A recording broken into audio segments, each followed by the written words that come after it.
Abdullah. Beliau adalah seorang ulama Arab Saudi, penulis buku yang menjadi bestseller dunia, judulnya La Tahzan.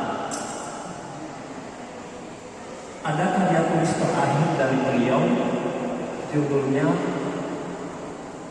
Agar Puasa Tidak Sekedar Menahan Lapar dan Haus. Beliau menyimpulkan bahwa puasa yang kita kerjakan ini pada puncaknya mencapai dua capaian. Yang pertama adalah pensucian jiwa, yang oleh ulama tasawuf menyebut dengan istilah tazkiyatun nafs. Yang kedua, kata Aid Al-Karni, puasa yang kita kerjakan itu adalah untuk mencapai kedekatan kita dengan Allah.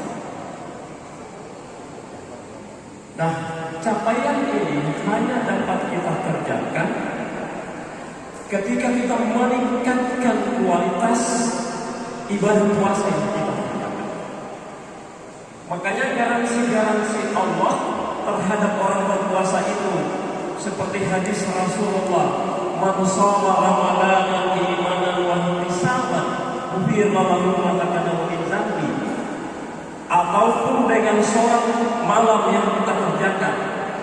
Kata Rasulullah, "Man qama Ramadhana imanan wa ihtisaban, ghufira lahu ma taqaddama min dzambi." Itu mensyaratkan dua hal. Pertama, ibadah kita dikerjakan dengan keikhlasan, dan yang kedua dengan ihtisaban, dengan muhasabah.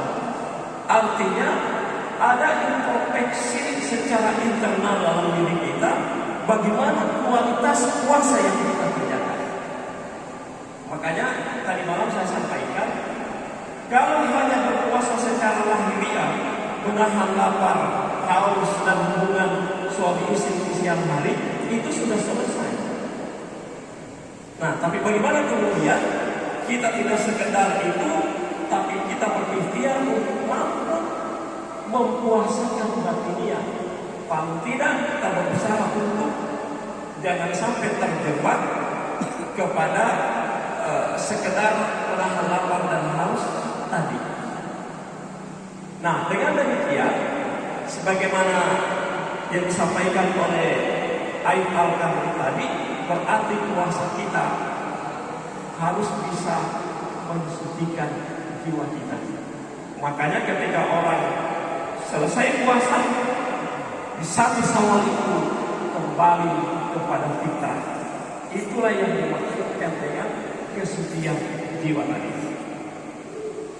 Yang kedua, yang masih dirahmati Allah, apakah puasa itu kemudian menciptakan kedekatan seorang hamba dengan Allah? Ya.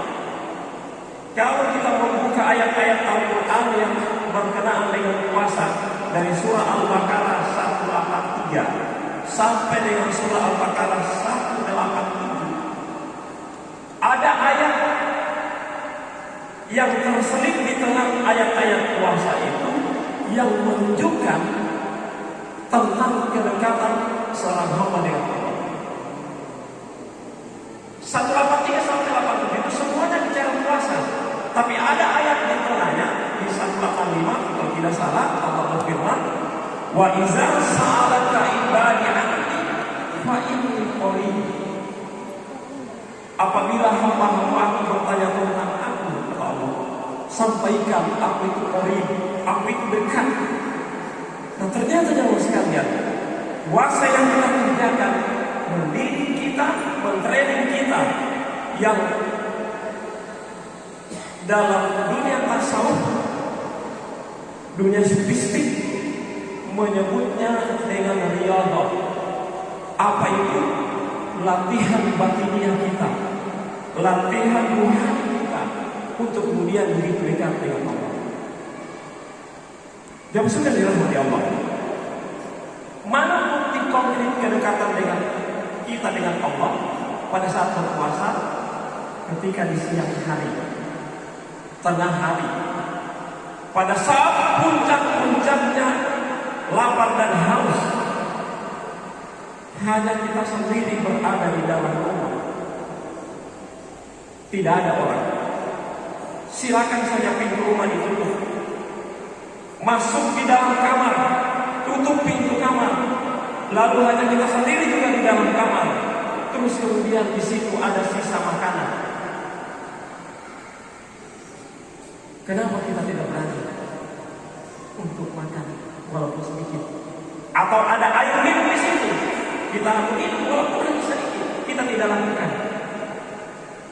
Jawabannya adalah karena pada saat itu kita begitu ngeri, kita begitu dekat dengan Allah, kita yakin ada Allah yang mengawasi kita. Itulah kenapa kemudian dalam kaitannya dengan ibadah, Rasulullah berpesan, anta budallaha ka'annaka tarahu fa in lam takun tarahu fa innahu yaraka. Rasulullah beribadahlah kepada Allah seolah-olah kalian melihat Allah. Tetapi jika kalian tidak mampu melihat Allah, maka yakinlah Allah melihat kita. Itu yang oleh ulama tasawuf menyebutnya dengan muraqabah.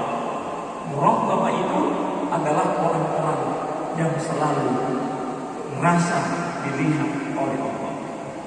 Semoga puasa yang kita kerjakan setiap tahun berulang sampai dengan tahun 1445 Hijriah 2024 ini mendidik kita untuk memperoleh capaian tadi, baik tazkiyatun nafs maupun mencapai kedekatan Allah.